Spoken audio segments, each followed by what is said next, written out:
Olá, paz e bem ao seu coração. Eu quero agradecer-lhe por estar acessando esse canal. É um prazer estar falando com você nesse momento e poder compartilhar de uma reflexão com base na palavra de Deus. Antes de ler o texto da Bíblia Sagrada, eu quero convidá-la, se você ainda não fez, a se inscrever nesse canal. É muito simples, basta apenas você clicar aí nessa palavra que está aparecendo, inscreva-se ou inscrever-se, e você pode aí não só participar, como também estar sendo informado toda vez que eu postar um novo vídeo aqui no canal. Um outro favor que eu quero lhe pedir é que você possa divulgar, me ajudar a divulgar esse canal, compartilhando aí com amigos, colegas, mesmo pessoas de sua família, a fim de que não só acessem esse canal, mas que também possam se inscrever nele, tá bom? Deus abençoe você, muito obrigado. Eu quero ler então aqui o texto do livro do Êxodo, capítulo 15, versículo 22 ao 27, na nova versão transformadora, uma versão de Bíblia nova, né? E nesse texto aparece a seguinte descrição. Em seguida, Moisés conduziu o povo de Israel do Mar Vermelho para o deserto de Sur. Caminharam pelo deserto por 3 dias sem encontrar água. Quando chegaram a Mara, descobriram que a água era amarga demais para beber. Por isso chamaram aquele lugar de Mara. O povo começou a se queixar e se voltou contra Moisés. O que beberemos? Perguntavam. Então Moisés clamou ao Senhor e o Senhor lhe mostrou um pedaço de madeira. Moisés o jogou na água e ela se tornou boa para beber. Foi em Mara que o Senhor instituiu o seguinte decreto como norma para provar a fidelidade do povo. Ele disse: se ouvirem com atenção a voz do Senhor, seu Deus, e fizerem o que é certo aos olhos dele, obedecendo a seus mandamentos e cumprindo todos os seus decretos, não os farei sofrer nenhuma das doenças que enviei sobre o Egito, pois eu sou o Senhor que os cura. Depois que saíram de Mara, os israelitas viajaram até Elim, onde encontraram 12 fontes de água e 70 palmeiras, e acamparam ali junto às águas. Amém. A nossa trajetória nesse mundo não é linear. Ela não segue uma linha reta. Ela não tem uma constância definitiva. A nossa jornada é marcada muitas vezes por altos e baixos. É marcada pelas inconstâncias da vida. E essas inconstâncias acabam também mexendo e afetando as nossas emoções, os nossos sentimentos. Tem dias em que a gente está alegre, há outros em que estamos entristecidos. Tem dias em que a vontade que a gente tem é de festejar, de celebrar. Há outros em que nós não temos sequer vontade de sair da cama, de tão abatidos que estamos. Tem dias em que estamos cheios de ânimo, de coragem. Há outros que estamos absolutamente com vontade de chorar, de tão desanimados que estamos. A vida aqui nesse mundo é assim. A nossa trajetória está cercada dessas realidades, das quais nós precisamos saber como lidar. Realidades de inconstâncias. Eu penso que esse texto que registra algumas experiências vividas pelos israelitas quando, durante a sua longa peregrinação no deserto, de 40 anos, é um texto que pode nos ensinar algumas lições sobre como nós lidamos com as inconstâncias da vida.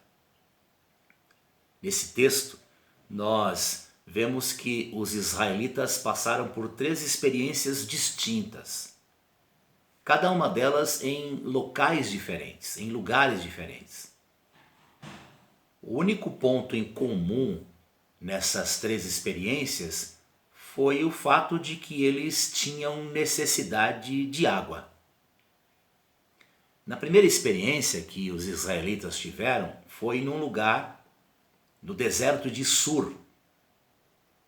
O texto do Êxodo relata que eles caminharam durante 3 dias naquele deserto escaldante e não encontraram água. Aquela foi uma experiência difícil, terrível, um tempo de escassez. E é uma experiência que tem um aplicativo para nós. Quantas vezes na vida nós também temos que passar por momentos em que representam um tempo de escassez. Escassez de projetos, de ideias, de sonhos. Um tempo em que nos falta ânimo e forças para prosseguir. Um tempo da vida em que nós percebemos que a vida se arrasta. Em que a gente não acha graça em nada do que a gente faz. E aí entramos numa espécie de monotonia, de mesmice. A segunda experiência que os israelitas tiveram que passar foi em um lugar chamado Mara. E ali eles encontraram uma situação diferente da primeira. Eles encontraram água. Porém, eram águas amargas, impróprias para o consumo. É verdade que Deus orientara a Moisés a jogar um pedaço de madeira nas águas e milagrosamente as águas tornaram-se próprias para o consumo. Mas quantas vezes na vida nós também passamos por uma experiência assim? Uma experiência vivida em Mara, uma experiência amarga, de duras provas, tempos em que somos tomados por uma angústia, por uma aflição, tempos em que parece que a vida está conspirando contra nós, se voltou contra nós, e nada do que a gente faz dá certo. E aí, sem que a gente se dê conta, nós vamos sendo consumidos pela amargura, pelo gosto amargo, pelo sentimento de que a vida azedou. Segunda, ou melhor, terceira experiência que os israelitas tiveram foi em um lugar chamado Elim.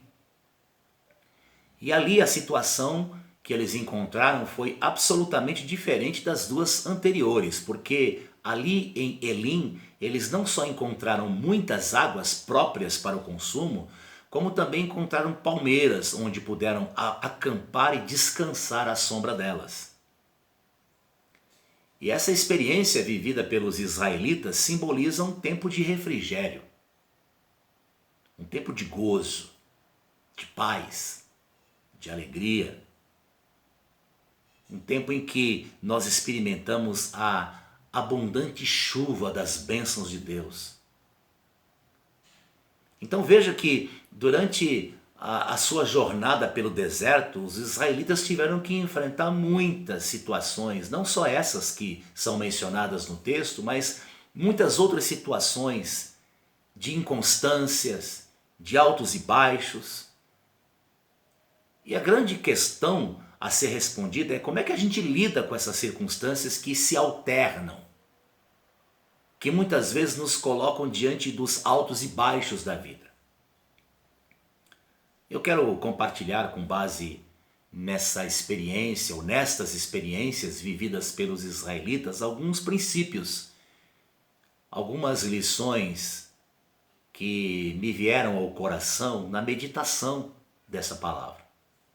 A primeira delas é que nós precisamos encarar de frente a realidade da vida com tudo o que ela tem para oferecer. Em outras palavras, se a vida tem os seus altos e baixos, as suas inconstâncias, nós precisamos sim ser pessoas dispostas a enfrentar a realidade que a vida nos apresenta, seja ela boa ou ruim. Nós precisamos entender e aceitar o fato de que nem sempre portas irão se abrir, nem sempre doenças, enfermidades serão curadas, nem sempre vai dar tudo certo.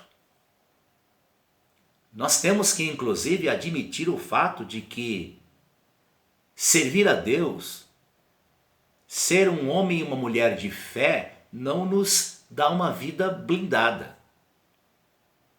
Não nos coloca diante de uma situação imune às lutas, aos sofrimentos, aos problemas, às adversidades. Há um texto do Eclesiastes, capítulo 9, versículo 2, em que está escrito que tudo sucede, tudo acontece igualmente a todos. O mesmo que acontece ao justo, acontece ao perverso. O mesmo que acontece ao puro, acontece ao impuro. O mesmo que acontece àquele que oferece sacrifícios, acontece com aquele que não oferece sacrifícios. O mesmo que acontece ao pecador, acontece também com aquele que é justo, que teme a Deus. E se você é alguém que crê em Deus, que crê em milagres, saiba que, na grande maioria das vezes, você terá que enfrentar circunstâncias difíceis da vida em que nenhum milagre vai acontecer. Pelo menos não um milagre extraordinário, um milagre portentoso, porque a vida está cheia de milagres e muitas vezes nós não percebemos. Mas em meio às inconstâncias da vida, a primeira atitude que nós devemos ter é a de sermos absolutamente honestos com a nossa realidade, sem mascará-la, sem fugir dela. E eu tenho muito insistido com esta lição de enfrentar a realidade. Se você observar aí em alguns vídeos que eu já postei aqui nesse canal, você vai encontrar a minha fala dessa insistência de sermos honestos, porque a gente vive num baile de máscaras, como disse Soren Kierkegaard, filósofo existencialista.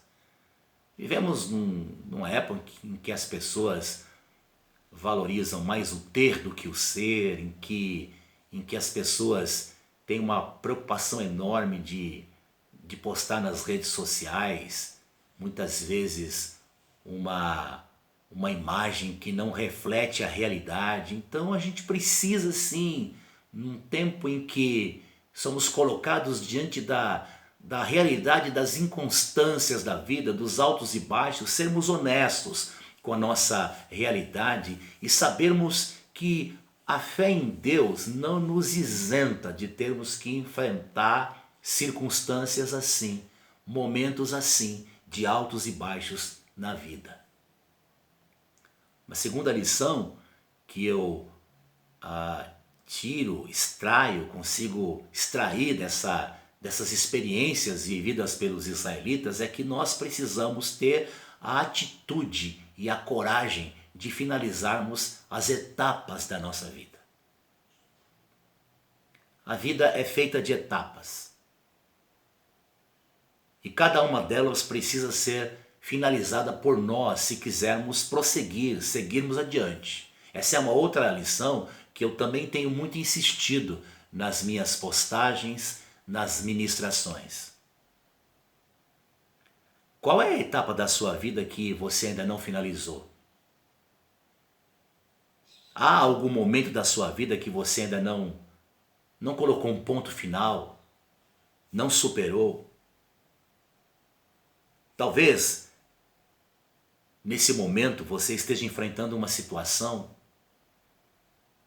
da qual você precisa finalizar.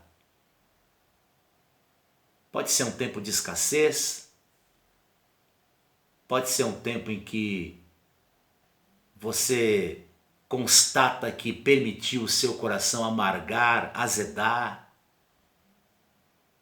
A palavra que eu tenho da parte de Deus para você é a seguinte: você não precisa ficar imobilizado, petrificado em razão desse momento difícil que você está atravessando. Às vezes, nós nos vemos tomados de um remorso, de um rancor, por conta de lembranças amargas. por conta de um passado que não foi bom. E o convite de Deus é para que finalizemos etapas, para que viremos a página, para que reconheçamos de fato que o que passou, passou. Não adianta ficar remoendo. Finalize etapas. Siga em frente. Não é fácil, mas o Espírito de Deus é com você, para te ajudar, para lhe auxiliar na jornada e nesta decisão que você precisa tomar de finalizar etapas da sua vida. O apóstolo Paulo, escrevendo a sua carta aos Filipenses, no capítulo 4, versículos 13 e 14, diz o seguinte: esquecendo-me das coisas que ficaram para trás e avançando para as que estão adiante, prossigo para o alvo, a fim de ganhar o prêmio do chamado celestial de Deus em Cristo Jesus. Essa expressão, esquecendo-me das coisas que ficam para trás, não é que ele ia ter uma amnésia, uma espécie de amnésia, passar uma borracha, ignorar o que fez parte do seu passado. Não, essa expressão, esquecendo-me das coisas que ficam para trás, pode ser traduzida da seguinte maneira: eu estou tomando a decisão de finalizar esta etapa da minha vida, porque eu quero prosseguir. Então, através dessa reflexão, você, nós temos um desafio a finalizarmos as etapas da vida que precisam ser finalizadas, a colocar um ponto final, onde se faz necessário colocar um ponto final. Terceira lição que eu aprendo aqui é que nós precisamos reconhecer que não existem atalhos para alcançarmos o crescimento e a maturidade. Não existem atalhos para alcançarmos o crescimento e a maturidade. O texto que foi lido diz que aquelas experiências que os israelitas passaram, enfrentaram, serviram para Deus os provar e os ensinar. E não haviam atalhos, eles tinham que passar por aquelas experiências. E com isso nós aprendemos que se quisermos de fato alcançarmos a maturidade, nós precisamos andar pelo caminho que muitas vezes é árduo, difícil, cheio de tribulações, de adversidades, mas que porém é necessário. Há um antigo hino que traz o seguinte refrão: quando o teu caminho estiver cheio de tropeços, minha graça toda suficiente será teu consolo. As chamas não te ferirão, pois só quero consumir tuas impurezas e refinar o teu ouro. Então, diante desse caminho difícil, árduo, cheio de inconstâncias, mas que, no entanto, nos leva à maturidade, nós temos pelo menos 3 respostas possíveis. A primeira resposta que alguém pode dar quando está nesse caminho é a resposta que a faz dizer o seguinte: eu não preciso passar por essas experiências. Eu não preciso passar pelo deserto de Sur, eu não preciso passar por Mara. Essa é a resposta do orgulho. A segunda resposta é: eu vou desistir, pois não aguento mais, não suporto mais. Essa é a resposta da falta de visão. É aquela resposta que revela que a pessoa está com a visão bloqueada, a visão impedida, ou mesmo a falta de visão. Ela não consegue enxergar adiante, o além, aquilo que está proposto. Não é uma visão esperançosa. E uma terceira resposta que é possível de ser dada em caminhos, ou no caminho que nos conduz à maturidade, que muitas vezes nós temos que passar por experiências difíceis, duras, amargas, é a seguinte resposta: eu aceito passar por tudo isso. Eu aceito passar por tudo isso. Essa é a resposta da maturidade. É a resposta de gente que quer crescer e se tornar madura. Uma última lição que eu quero compartilhar com você nesse momento é que, em meio às inconstâncias da vida, nós precisamos convidar a nossa alma a quietar-se e a esperar em Deus. Em meio às inconstâncias, aos altos e baixos da vida, nós precisamos convidar a alma a aquietar-se e a esperar em Deus. Quando os israelitas se encontravam em Mara, o texto diz que o Senhor lhes fez promessas. E foi na força e com a força dessas promessas que eles seguiram em frente até chegar a esse lugar chamado Elim, onde havia não só muitas águas, como também sombras, lugar de refrigério, de descanso. A promessa que Deus tem para aqueles que nele esperam é a de que, na medida em que eles forem caminhando, eles não estarão sozinhos. Eles não serão destruídos pelo meio do caminho. Deus estará com eles. Talvez nesse momento em que você está atravessando, você queira dizer: mas eu estou tão desgastado, desgastada, estou indo de mal a pior. Mas eu lhe digo, não permita que essa circunstância difícil que você está vivendo lhe roube a certeza de que Deus está preparando algo melhor para você. De que Deus é com você e é por você. Então espere um pouco mais. Espere não em mim, espere não nos governantes, espere não nos recursos desta vida, espere no Senhor. Na Bíblia nós temos diversos textos que nos exortam e nos convidam a esperar no Senhor. No Salmo 40, versículo 1, Davi diz o seguinte: esperei confiantemente pelo Senhor, ele se inclinou para mim e me ouviu quando clamei por socorro. No Salmo 42, o salmista diz: porque está abatida, ó minha alma, e porque te perturbas em mim? Espere em Deus, pois ainda o louvarei na salvação da sua presença. Salmo 62, versículo 1 está escrito: a minha alma espera somente em Deus, dele vem a minha salvação. Também no Salmo 62, versículo 5, o salmista continua: ó minha alma, espera somente em Deus, porque dele vem a minha esperança.